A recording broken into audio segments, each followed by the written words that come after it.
Okay, so hello everyone. Welcome back to your Comp 335 tutorial. This is tutorial 9. In this tutorial, we'll be talking about a few more examples on PDAs, specifically non-deterministic PDAs, because you're going to see that, in fact, there is a difference between non-deterministic PDAs and deterministic PDAs in their power, in the sense of how what set of languages they can accept. And after that, we're going to discuss the context-free grammar to PDA conversion algorithm. Okay, so let's jump right into the exercises. The first exercise is actually the one from the previous tutorial, which I had left as an exercise. For those of you who didn't attempt it, it's fine, we're going to go over it now. But for those of you who did, this is going to be a good opportunity to see if the logic you had, even though, of course, the solutions are there, you're going to see if the logic you had was correct.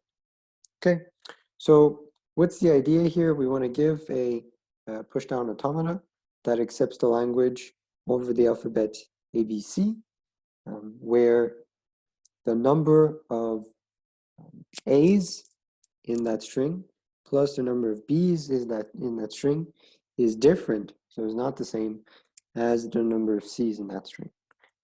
So what's an input string that would be accepted?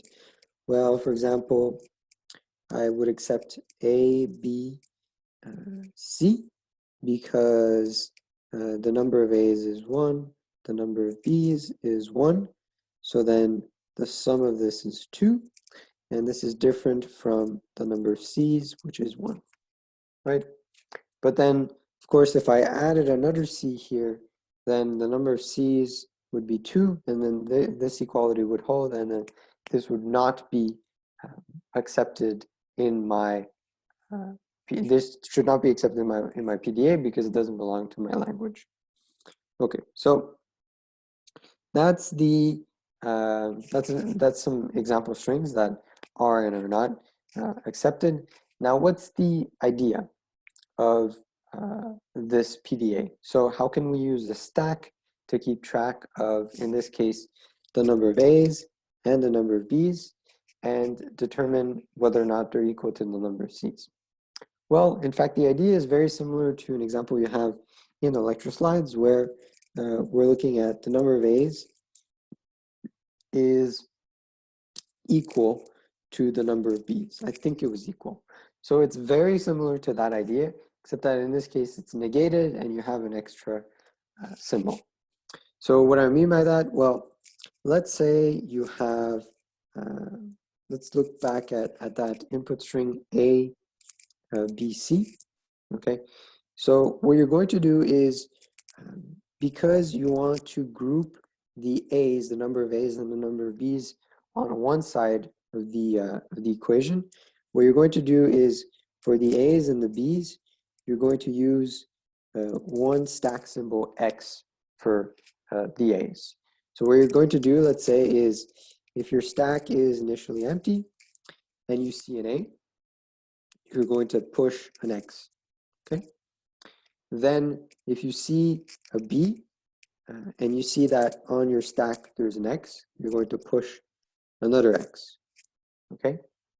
And then if now you see a C, then what you're going to do is you're going to pop an X, okay? And what should happen at the end is you should have a difference between the number of A's and the number of C's as, excuse me, as either strictly positive or strictly negative. And so in this case, because you have, because your stack isn't empty, the extra X here, the fact that you didn't pop all of your X's when you pushed all of your X's initially, means that you have an extra set of A or B as you have a set of C's, okay? So that's the idea for this example, but it has to kind of hold for a bunch of different strings, right? So let's look at, for instance, A, B, C, B, C, okay? So this should also not be accepted, but how does this run? So it runs the same for the first three symbols. Actually, this might not be a good example. Let's do this. Yeah, okay, this is good. Now this is a bit different. So it's going to run the same for the first three strings, right? Of course, because you have the $ at the bottom to show that you have the bottom of your stack. For the first A here, you're going to push an X. For the second, a B, because you're considering A and B as kind of the same in the same group, you're going to push another X. And then for this C, you're going to pop this X. And then for this other C, you're also going to pop this X. But now what's happened is you've reached the bottom of your stack again. And now that you've reached the bottom of your stack, so you read this, now you're reading this, you have to use a different symbol to show that you're using C, okay? So what you're going to do is instead of pushing an X, you're going to push a Y now. And now the Y's are going to represent how many C's you have, and the A's are going to represent, the X's are going to represent how many A's and B's you have. So this is just essentially whenever you're going to run through any string, what's going to happen is your stack is first going to maybe fill up with some X's, because maybe you're just reading A's and B's, so you're reading just A's and B's, you're reading just A's and B's, so your stack is filling up. Then maybe you read a couple of C's, so now you pop, and then maybe again you're going to read a few more A's and B's, so you're going to push, and you're going to push. And then maybe then you're going to pop even more C's. So let's say you pop this one, you pop this one, you pop this one, and now you're done popping everything, but you still have more C's to read. So now what you're going to do is you're going to do the same process. So it's kind of symmetric. You use the same process, but now for C's. So now instead you're going to push some Y's, push some Y's. So let's say now you just read two C's, so you push two Y's.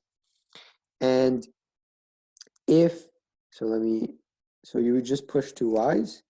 If again, your stack is not empty, meaning that either at the top of your stack you have, either an X or a Y, then you're going to accept, because that means that you have an imbalance of numbers of A's plus B's and number of C's.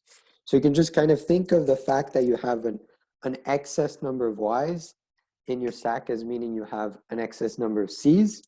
And then the same thing, if you have an excess number of X's, you're going to have an excess number of A's and B's. Okay, so how does this look like in code, basically? How does this look like in a PDA? Well, we're going to use this first initial state to do essentially all of the operations we just talked about, okay? And the reason why we need to keep all of this in a single state is because we want to consider all of the possible transitions from, say, if your stack is empty to your stack adding a Y. What could also happen is you could add an X to your stack, right? So let's do this actually by showing all the cases that can happen. So your stack here, let's say your stack is empty. Then if you read an A or you read a B, then you're going to push an X, right? So let's see, you read and you push. So you read and you push and you pop. Okay, so let's do it like this. Right, so if you read an A and a B and your stack is empty, then you're going to push an X, okay? If instead your stack is empty but you read a C, you're going to push, sorry, not an X, you're going to push a Y, okay? Okay, so that's the first case. Now what happens when instead of that you have your stack, but now at the top of your stack you have an X, okay? Because what are the cases? Either the top of the stack can be empty, basically, so you have your stack is empty, or the top of your stack is an X, or the top of your stack is a Y. So now if the top of your stack is an X, because we already considered this first case, if the top of your stack is an X, and you read an A or a B, well, you're just going to add, you're going to add to the difference, right? So you're going to push another X, right? But if you read a C, then that means that you're taking away. So you're kind of removing from the imbalance, right? So your stack has a lot of X's. When you read a C, that means that you're going to decrease the difference between the number of A's and B's and the number of C's. So you're going to decrease the number of elements in your stack. So that means that you're going to pop an X. You're going to pop an X. Okay, so that's for that case. And then the last thing is if there's a dollar sign and you have a Y, right? Let's start with C. If you read a C, then it's the same thing as you're increasing the difference. You're widening the gap between the numbers of C's and the numbers of A's and B's. So in this case, you're going to push a Y, right? Let me just move this here. And what about if you read an A or a B? Well, you can kind of tell already that it's symmetric to the previous case. So if you read either an A or B, you're shrinking the difference. And so you want to remove stuff from your stack to account for a smaller difference. So then you're going to be popping a Y. Okay, so this is essentially the algorithm, or the kind of pseudocode, if you will, that we've come up with. The only thing that's left to do is to implement it. Okay, so we can do that fairly mechanically now that we've gotten the idea. So if you read an A, right, and let's actually, for the sake of good measure, let's you don't need to do this, but I'm going to push a dollar sign. Although you can assume that you have a dollar sign at the bottom. I just think that this makes it clear. It just makes it clear in my mind that there is a dollar sign at the bottom. But again, you don't need to do that if you don't want to. Okay, so I have a dollar sign at the bottom. And now what can happen? Well, if I just started to read, or if I'm at an intermediate state where I have a dollar sign at the bottom and I read an A, so I'm reading an A and there's a dollar sign, then I'm going to push an X. And what's very important here is not to just write this. So this would be wrong, because then what would happen is you would replace the dollar sign with an X. And that's not good, because you're not going to be able to recognize this case anymore. So what you want to do is you want to push on top of the dollar sign an X, right? So that means that on top of the dollar sign, you're pushing an X, okay? And the same thing for an a B. If you read a dollar sign at the top of your stack, you're going to push an X, okay? And for a C, it's going to be the same thing, except that you're going to push a Y, okay? And then, so that's for this case here, right? And now let's do this case, right? So if you read an A and the top of your stack is an X, then you don't want to just do this, right? You don't want to just say X is replaced with X, because that wouldn't be increasing the number of X's.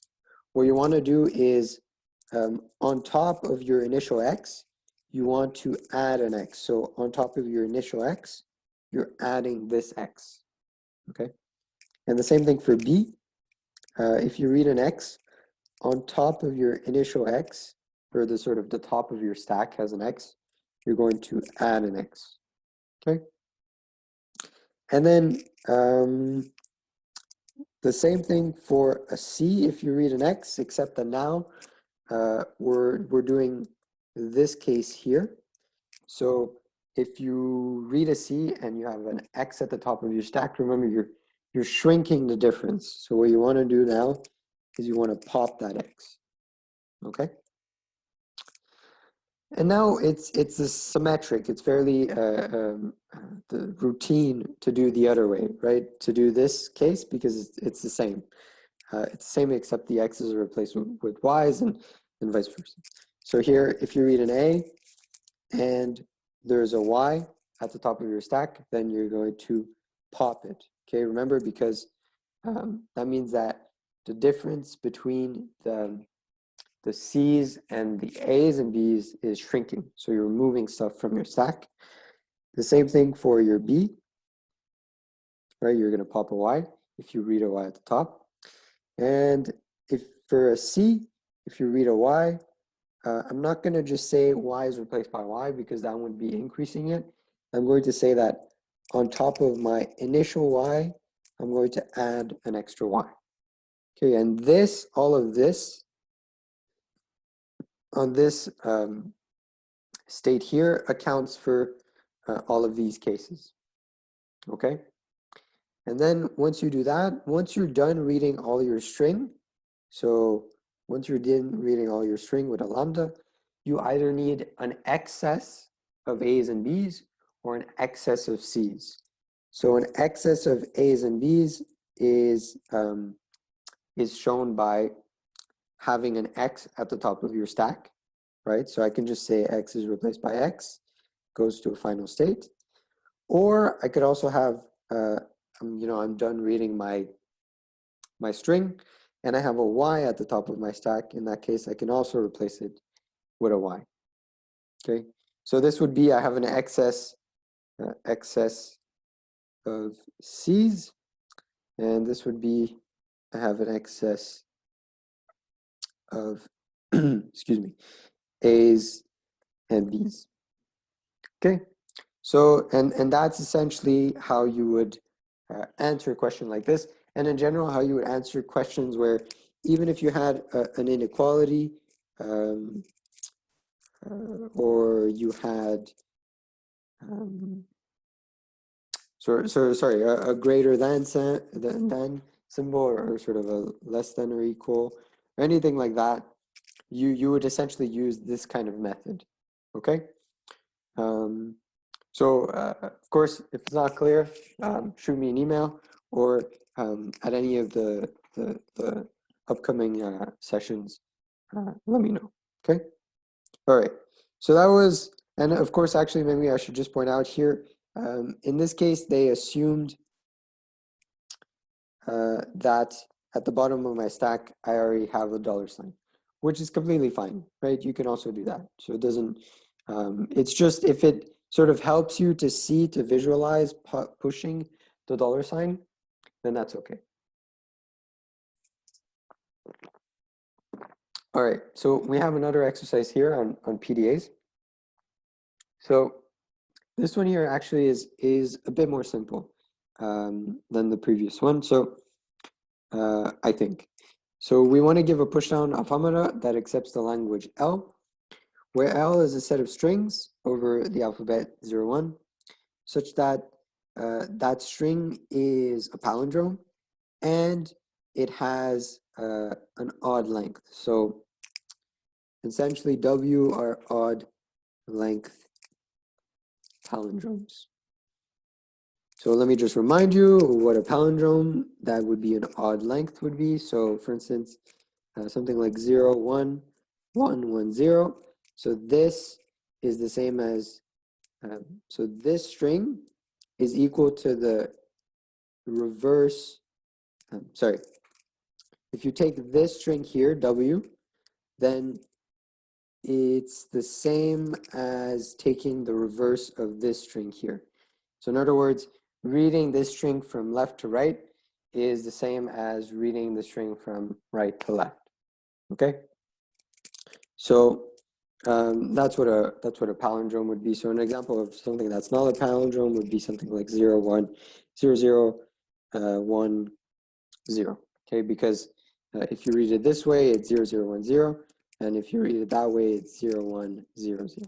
Okay, so that's not a palindrome, and it's not even of odd length. Okay, so what's going to be the idea here? All right, how are we going to keep track of palindromes? Well, it's very similar to the standard idea of creating a PDA for palindromes, except that you absolutely want your string to be of odd length. So let's say for this case, actually, I'm going to use x for 0 and y for 1. Okay, so the idea is if something is a palindrome, if you push it, if you push the first half of that string, it's going to be equal, its second half is going to be equal to popping the stack of that of the first part of that string, because a stack is last in, first out. Okay, so I'm sure that didn't make very much sense. That's why I'm going to give you an example here, just to remind you, because I know you did this in the lecture. So what I mean by the middle, so let's say I know that this is the first part of my string, this is the odd sort of length, and this is the second part of my string. So for this 0 here, I'm going to push it. So I'm going to push an x. For this 1, I'm going to push it. So I'm going to push a y. And then I don't really care what the symbol in the middle is, because it's just the thing that allows me to go to the second half of the string. So I'm just gonna, you can just picture in your head that the DFA, sorry, not the DFA, the PDA is just going to be a transition with either a 1 or a 0, okay? So this isn't gonna essentially change the stack. And then if I read a 1, right? If I read a 1, then what should happen is there should be a y at the top of my stack, which there is. So I'm going to pop it. And then I go to the next string, so I read a 0. So if there is a 0, then there should be an x at the top of my stack, which there is, so I can pop it. And now I've reached the end of my string, and I can accept W. Okay, so that's the idea.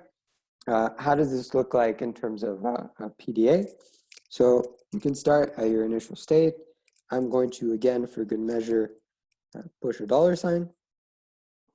Now this is going to be the state for pushing the first half. So what does that look like? Well, if I read a 0, then I'm going to push an x. And if I read a y, I'm going to push a y. Sorry, if I read a 1, I'm going to push a y. Maybe I mixed those up. Yeah, so if I read a 0, I'm going to push an x, and if I read a 1, I'm going to push a y. Okay. So I'm going to do this, and because I'm actually taking advantage of the fact that this pushdown automata is non-deterministic, so the idea here is that the NPDA will guess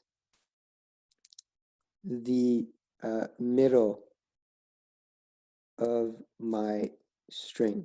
Okay, it's going to be able to know where the middle of my string is, and the reason why it's doing that, the reason you can think of why it's doing that is because it's kind of exploring all of the possible transitions. So it's checking all of the possible transitions that it can make, and it's seeing the one that it can satisfy.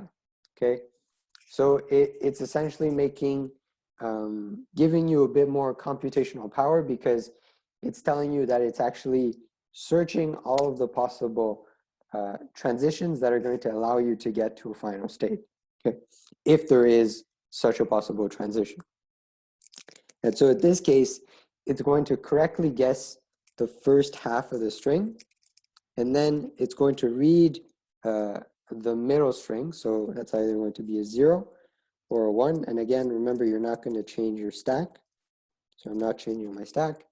Then I'm going to go to the popping stage. So I'm going to pop the second half, right? So how am I going to do that? Well, now, if I read a 0, then what should happen is I should see an X at the top, and I should pop it, right?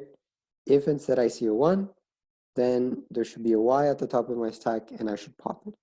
And if I do that, and if my input string is a palindrome, then what should happen is I should essentially have an empty string at the end, so I should be done reading my input, and I should have a stack that's empty. And that's going to allow me to go to my final transition. Okay, so just to make sure this is clear, I know I'm like hammering this to death, but let me go through another example here, just because I want to make sure that it is clear. So let's see how this is going to run through my example here. So I'm going to read a 0. So, you know, I push my $sign onto my stack, and now I read a 0. So I use this transition to push an X. Then I read a 1, so I push a Y. And then I read another 1, so I push a Y. Then my PDA is going to guess, okay, it's going to be like, okay, I think that this is actually going to be the middle. So what I'm going to do is I'm going to use this transition to skip ahead to the second half. And now that it's in the second half, it's going to be here. So it's going to be popping the second half. And it needs to do that by saying, okay, if I'm reading a 1, then I should see a Y at the top. And that's what it does. It does see a Y, so I'm going to pop it. Then again, if I see a 1, it should see a Y at the top, and I should pop it. Finally, if I see a 0, it should see an X at the top, and it should pop it. And so now my stack is empty, so I can use this transition to go to my final state and accept this string. Okay, so I see that it does work. And so for instance, let's just say here, instead I had a 1. So this isn't a palindrome. Then what would have happened is, you know, I would have pushed X, Y, Y. Then I would have popped my Y. But then I would have read this 1, and I would have seen that the top of my stack is an X. But now I'm going to check for my 1 transition, and I'm going to see that I don't have a rule. I don't have a rule for X at the top of my stack. So this is going to make me stuck, and so I'm not going to accept. Okay, so hopefully that's clear. Again, send me an email if it's not. All right, so hopefully that was a good review on PDAs. The next thing we're going to talk about is actually fairly straightforward. It's a conversion algorithm where you can take any context-free grammar and convert it to a PDA. So how does it work? Well, say we're given a context-free grammar G, and we want to convert it to a PDA. In fact, we want to convert it specifically to an NPDA. Then the idea here is you want to simulate the leftmost derivation of the grammar, okay? Meaning that you want to simulate all of the production rules in your grammar using your stack, okay? So how are you going to do that? Well, the first thing you're going to do, and this is universal for any CFG, you're going to start by starting in your Q0, and you're going to push the start variable of your grammar. So of the CFG, you're going to push that onto your stack. So you're not going to read anything, and you're going to push the start variable. Okay, so we're going to go to this intermediate state. And this intermediate state is where the bulk of the computation is happening. And where you're going to place on this transition here are going to be 2 things, okay? So what you're going to do is for every terminal, okay, what you're going to do is you're going to add the transition. If you read an A and you see an A at the top of your stack, pop that A. Okay, so what you're going to do is for every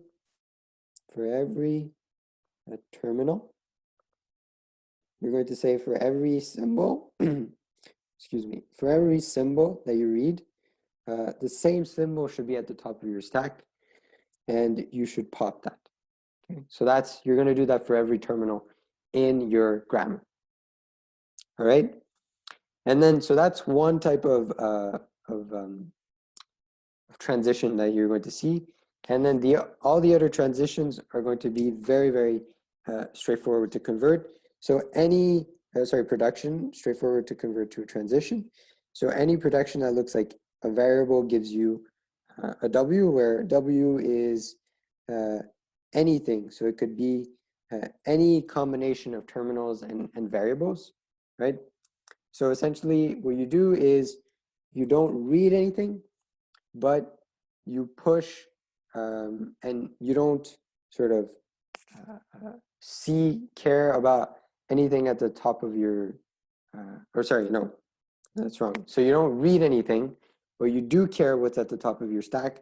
You want A to be at the top of your stack, and you want to replace that A with W. And you're going to do this for every production rule. A gives you W. Okay, so we're going to do that. And you're going to do that, repeat that process for all the production rules. And once you're done that, you're going to create a final state here, which is just going to take the,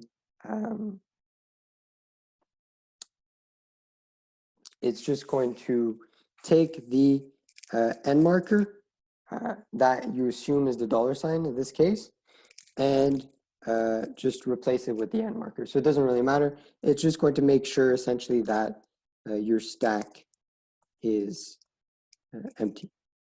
Okay. So this is the algorithm, the conversion algorithm that's discussed in this tutorial and also discussed in the lecture. It's more general than the one that's discussed in your book, because it doesn't assume anything about the form of your CFG. In your book, the CFG is required to be in grayback normal form. So that's not required here. So that's why this is actually an even simpler CFG to PDA algorithm. Okay, so this might still seem a bit abstract. So that's why we're going to do a few examples and exercises. So in this case, we're going to give a PDA for the given CFG here. So my given CFG is as follows. So S gives me 0 BB, B gives me 0S, 1S, and 0. Okay, so how do I convert this to a PDA? So remember, the first transition is just going to be pushing the start variable. So in this case, we're assuming that the start variable is S. And we're assuming that in this case, it's not a $sign. In this case, we have Z at the bottom of the stack as the end marker. Okay, so that's what we have here. And then remember, for each production, so for each production here, so S gives me 0 BB, B gives me 0S, B gives me 1S, B gives me 0. For each of those, I'm not going to read anything, and I'm going to see that the left-hand side at the top of my stack and replace it with the right-hand side of that production. So for S gives me 0 BB, I'm going to read a lambda and replace that S by 0 BB. Okay, and I'm going to do the same thing for B0S, B1S, and B0. Okay, and then we see that here we're assuming that 0 and 1 are our terminal strings, so terminal symbols. So what we're going to do is for each of the terminal symbols that we read, so 0 and 1, we're going to see 0 at the top of our stack, or 1 at the top of our stack, and pop it. So that's why we're replacing, but actually we're popping. This is just saying that we're popping 0, or we're popping 1. Okay, so that's an example of a conversion from a PDA to a CFG. Maybe let me just give you an example. So let's say I know that 000 is generated by this grammar, right? 000 is generated by this grammar, right? Because S gives me 0 BB. And if I replace the first B, so in fact, this is the leftmost derivation because I'm replacing the leftmost variable by a terminal. So I replace the leftmost variable by terminal, so 0. and then B is replaced with 0B, and then again, the B is replaced with 0. So this is actually what's going on. This is emulated in this conversion algorithm. So let's see why. Imagine W is my input string, right? Then this should accept, the PDA should accept 0, 0, 0 because we're converting the CFG to the PDA. So let's see. So initially I have the Z at the bottom of my stack. I'm going to push an S, right? So I'm going to push an S, and now what I'm going to do, I'm going to read a 0, right? So I'm reading a 0. That's not exactly the first thing that it is tempting to say, okay, let me just start by reading the 0. However, that won't work. Why? Because to read a 0, you need to have a 0 at the top of your stack. Okay, so in fact, you're going to have to use one of these production rules. And in fact, you're going to have to use this production rule, which is reasonable, right? Because that's what you want to be using, right? So in your grammar derivation, so your grammar derivation is emulated by your PDA. So you're going to use this production rule or this transition, and in fact, you're not going to read anything yet. So you're still at the very beginning of your string. So you're going to replace this S with a 0, B, B. Okay? So you're replacing S with 0, B, B. So then what happens? Well, now I do have a 0 at the top of my stack. So now I can use this derivation. So I'm going to use that I'm confusing derivation and production rules, sorry. So I'm going to use this, I'm going to read this string now, and then use this production rule to pop the first 0, okay? So that's going to allow me to move forward to the next 0, but now it's the same problem as before. I want to read the 0, but I don't have a 0 at the top of my stack, I have a B. So what I'm going to do is I'm going to use this transition, or this production rule, B gives me 0. So what is that going to look like? Well, it's going to look like B gives me a 0S. Well, that actually doesn't look promising, does it? Because this doesn't seem to be emulating, again, the derivation order. Because what should be happening is I should be replacing B with 0. So I kind of made a mistake there again. What I should have done is I should have used this production rule. Okay. So what should have happened is I should have read a B at the top, and reading this B, I should have popped the B and replaced it with a 0. Okay. So then that's going to allow me to read this 0 and pop this 0 because I can use this production rule. And then I'm going to be able to go here. So now what's at the top of my stack? It's a B. So now let me just clean this up a bit. So now I have a B at the top of my stack. I'm again going to use this production rule to replace the B with a 0. And now I can use this production rule because I have a 0 at the top of my stack.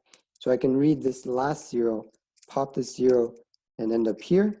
Now I have an empty stack. So because I have an empty stack, I can go to my final state.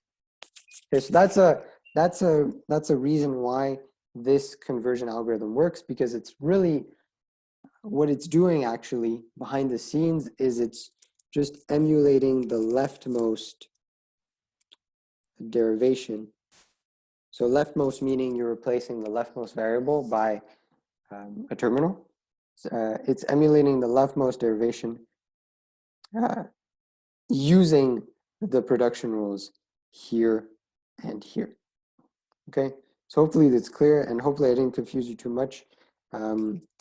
It is a bit confusing at the beginning because all of these are lambdas, and you have to be careful which production rule you pick.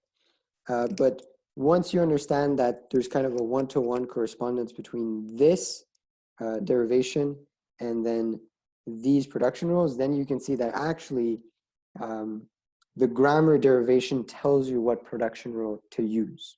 Okay, so hopefully that's clear. Now let's do an exercise. So as if this were a live tutorial, I encourage you to pause the video, try the question yourself, and we can go over it together.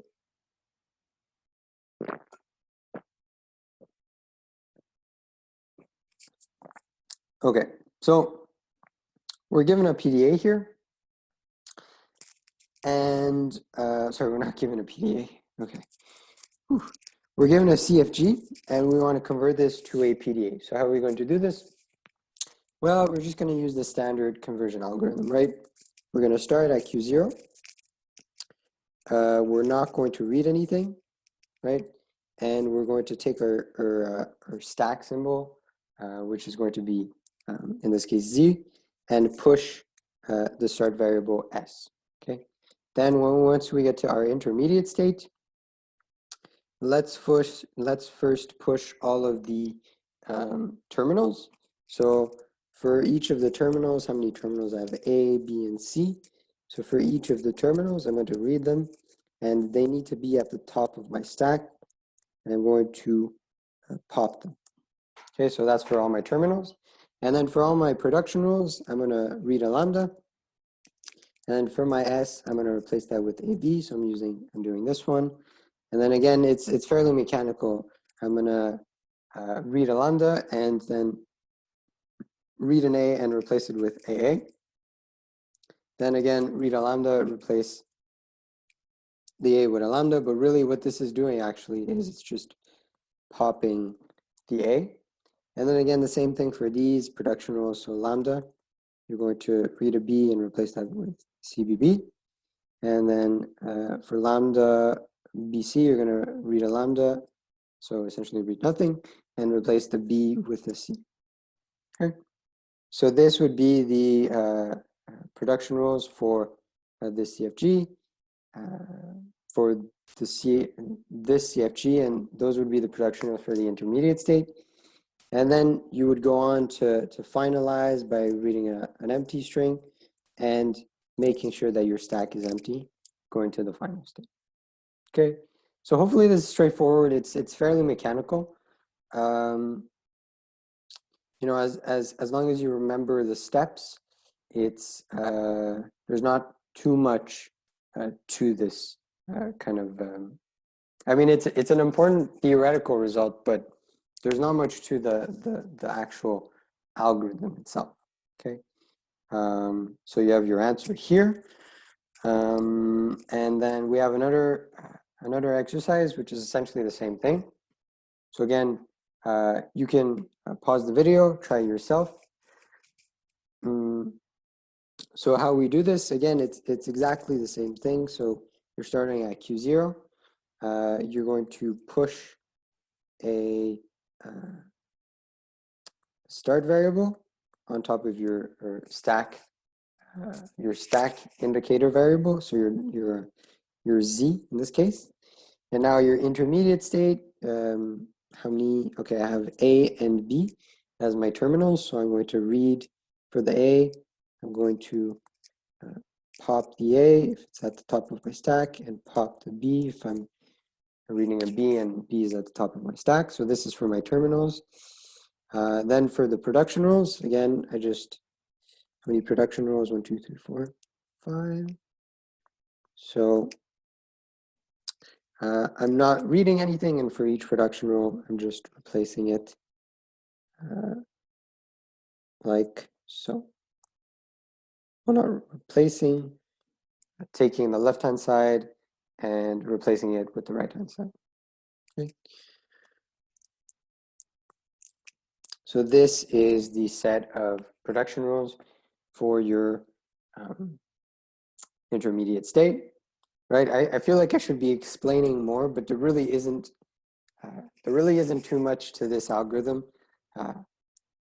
Really sorry if it's not clear, but I really hope it is, because you know it's really a matter of just first of all, you need to kind of understand why this works, and then second of all, just applying it is, you know, you're taking this, placing it here with the lambdas, and then your terminal strings are here, and then finally you're checking that your stack is empty. And really the most important idea here is why it works, and it's the fact that it's as I mentioned before a couple of times, it's emulating the leftmost derivation of your context-free grammar. So that's why it works. Okay. So maybe let me just say a few words. So we've shown that if we're given a CFG, if we're given a CFG, then we can convert that CFG to an equivalent PDA, right? And you've also seen in your lectures, so in the previous lectures, you've seen an algorithm, conversion algorithm, where you take a PDA and you convert that to a CFG. So I like to emphasize that these are NPDAs. Okay. So in fact, as your professors might have mentioned, this conversion algorithm, although it's very nice, we don't cover in the tutorial just because it's not a matter that's going to really be tested on. So that's why we don't cover it. But it is good to know. It's good to know that it exists. Why? Because now that we have these two results, right? As I'm sure your professors might have, no, I'm sure they mentioned this. What does this imply? It implies that the set of languages accepted by your context-free grammars, sorry, I shouldn't have said accepted. The set of languages generated by all of the possible context-free grammars you can think of is exactly the same as all of the languages accepted by your NPDAs. So what does this mean? This means that context-free grammars are as powerful, in a sense, as NPDAs, meaning that they cover, in a sense, the same set of languages. And in fact, if you want to show that a language, so now this means that to show that a language is context-free, remember initially we were saying a language by definition is context-free if there exists a context-free grammar that generates it. So now you have two ways. You have the first way is creating a context-free grammar G such that L of G is equal to L. Or now you have a second option because of this nice result. You can create an NPDA M such that the language accepted by M is equal to L. And then if you can do either of these two things, then you can show that your language is context-free. Okay, so this is pretty nice. It's the same idea as with regular languages. So remember, you can prove that a language is regular if you can create an NPDA, PDA that accepts it, a regular expression that denotes it, or a regular grammar that generates it. So in this case, it's an analogous result for context-free grammars, except that now you're talking about CFGs and NPDAs. Okay, so this wraps up the tutorial on PDAs and CFGs to PDAs. I hope this was clear. Again, as usual, if it wasn't, feel free to send me an email, and I'll see you next time. All right, take care, everyone.